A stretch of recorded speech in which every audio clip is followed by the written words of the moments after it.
स्वागत है आप सभी का सारा समय पर और मैं हूं आपके साथ मुनीश चौहान। बात करेगा लोकसभा चुनाव की तो लोकसभा चुनाव का आगाज़ हो चुका है। पूरे प्रदेश भर में उत्तराखंड में आचार संहिता भी लागू हो चुकी है। इस समय मौजूद है नैनीताल संसदीय लोकसभा सीट के जसपुर क्षेत्र में। जसपुर क्षेत्र की अगर बात करी जाए तो तराई का ये बहुत बड़ा क्षेत्र है।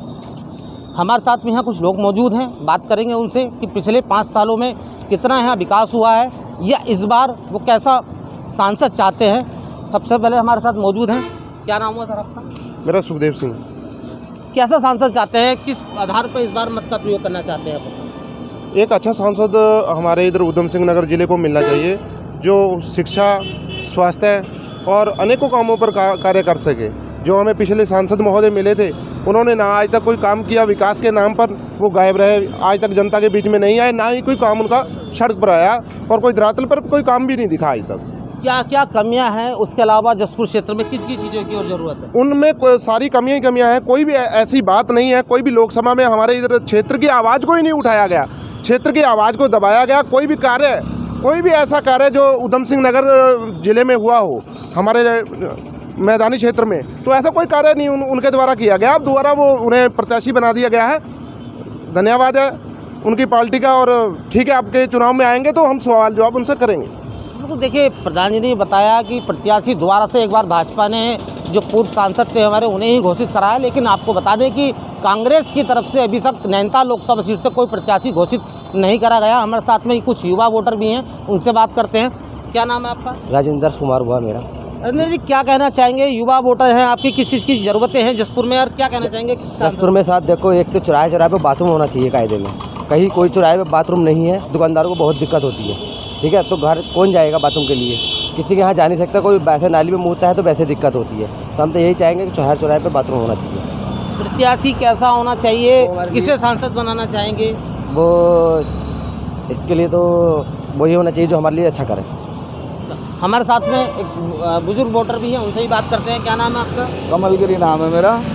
कमलगिरी जी, क्या कहना चाहेंगे? कैसा सांसद आप चुनना चाहते हैं? क्योंकि कई जगह देखा जाता है, लोग बाग कहते हैं कि पहाड़ के ही प्रत्याशी रहते हैं, तराई क्षेत्र की और कोई ध्यान नहीं जाता, तो क्या कहना चाहेंगे?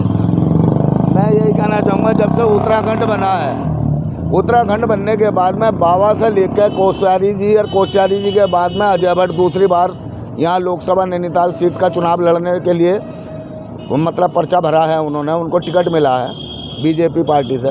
लेकिन आज तक यहाँ किसी भी चौराहे पर सुलभ शौचालय नहीं है कि जो मतलब कहने का जनता आकर उसमें अपना बाथरूम कर सके या कुछ कर सके। जहाँ तक कि औरतों को बहुत परेशानी है और ये इतनी डीगे हाँकते हैं कि विकास के नाम पे कोई आज तक भी किसी चीज़ को धरातल पर नहीं लाया गया, कोई चीज़ धरातल पर नहीं है।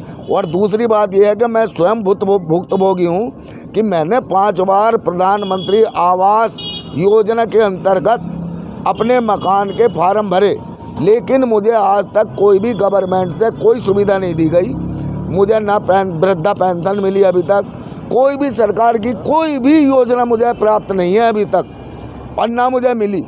देखिए, लोगों के मन में काफ़ी रोष है, तरह तरह की बातें हैं निकल के आ रही हैं कि सरकार की योजनाओं का लाभ भी लोगों को तक नहीं पहुंचाया गया। हमारे साथ में यहाँ युवा वोटर और हैं, उनसे भी बात करते हैं। क्या कहना चाहेंगे? क्या नाम हुआ आपका? सनी प्रधान नाम हो मेरा। कैसा सांसद चाहते हैं और क्या उम्मीद रखते हैं? अजय भट्ट जी जैसा सांसद चाहते हैं। अभी मैं प्रधान जी की बात है खंडन करूँगा थोड़ा सा। आप प्रधान जी अपने भोजपुर डाम के प्रधान हैं, अपने सुखदेव भाई। अभी ये डायरेक्ट कोई कार्य नहीं हुआ इनके क्षेत्र में। मंदिर के लिए नवीनीकरण के लिए माननीय सांसद जी ने रकम स्वीकृत करवाई है और वे खुद स्वयं रहे हैं, मैं भी गया था उसमें। तो आप क्या कह सकते हैं कि नहीं वहाँ पर काम हुआ? काम तो हो रहा है धरातल पर। बात करी जाए, जसपुर को कुआओं का प्रवेश द्वार भी कहा जाता है। कुआओं में आगमन होता है तो जसपुर से घुस के ही होता है। तो यहाँ पे जो अधर में लटके पड़े हैं काम, जैसे युवाओं के लिए स्टेडियम हुआ, एक रोडवेज बस अड्डे की मांग है कब से युवाओं की, उसके लिए क्या कहना चाहते हैं? सीएम साहब ने घोषणा करी है, घोषणा में कही है कि जमीन का हम कर रहे हैं, पुनः विचार करके इधर करवाएंगे। अभी कुछ दिन पहले सीएम साहब आए थे, उन्होंने अपनी घोषणा पत्र में स्टेडियम का जिक्र करा है। और क्या क्या समस्याएं हैं? हमारे साथ में और भी लोग यहाँ मौजूद हैं, उनसे भी बातचीत करते हैं। सर, क्या नाम हो आपका? राकेश विश्वकर्मा। राकेश जी, क्या कहना चाहेंगे? कैसा सांसद चुनना चाहते हैं आप जो क्षेत्र की समस्याओं को सुने? देखिएगा, सांसद की जहाँ तक बात करी जाए तो सांसद तो हमारे अजय भट्ट जी भी बहुत बढ़िया हैं, ऐसा कुछ नहीं है। लेकिन जसपुर विकास पर जो सवाल उठते हैं कि जसपुर में कुछ विकास नहीं होते, ये बात किसी हद तक ठीक है, पर उसमें मैं ये कहना चाहूँगा कि जो हमारे जसपुर के अंदर विधायक ही नहीं है बीजेपी का, और टांग खींचने वाले बहुत लोग हो जाते हैं। करने के लिए प्रयास बीजेपी बहुत करती है, कर रही है, ऐसा नहीं है। अभी रोडवेज के लिए पीछे किया, बहुत कुछ किया, माननीय रोहले जी ने करा, लेकिन कुछ लोग जो अंदर खाने ज्वेलिस्टी रखते हैं बीजेपी से, वो लोग टांग खींचने का काम करते हैं, तो इसलिए वो बीच उसका रोडवेज का भी नहीं होने दे रहे। बहुत सारे काम ऐसे हैं जो जसपुर के अंदर ना होने के लिए कुछ नेता उसमें टांग अड़ाते हैं। ऐसा नहीं है, बीजेपी पूरे देश के अंदर, प्रदेश के अंदर काम कर रही है, लगातार काम कर रही है। और इसके लिए एग्जाम्पल के तौर पर अभी उस दिन जब मुख्यमंत्री जी आए तो लाभार्थियों जी ने बताया, ये लाभार्थी कितने वहाँ पर थे, उन्होंने बताया कि क्या हमें मिला, क्या हमने किया और क्या उन्हें प्राप्त हुआ। इससे ज़्यादा मैं और क्या कह सकता हूँ। देखिए, लोगों का अलग अलग मत है, अलग अलग राय है, कहना यही है। कुछ लोगों का ये भी कहना है कि विकास के नाम पर यहाँ पर जो सांसद हैं वो पिछली बार भी अभी तक 5 साल में आगे नहीं देखा है, सिर्फ वोट बैंक की राजनीति करके यहाँ से चले जाते हैं लोगों का। अब आने वाला समय ही बता पाएगा कि इलेक्शन में अभी काफ़ी समय है, आने वाला समय ही बता पाएगा कि सांसद किस क्षेत्र का बनता है और किसके पक्ष में सांसद निधि किसके पक्ष में जाती है। जनपद उधमसिंह नगर से वीडियो दीपक चौहान के साथ मुनेश चौहान, सहारा से उत्तराखंड, उत्तर प्रदेश।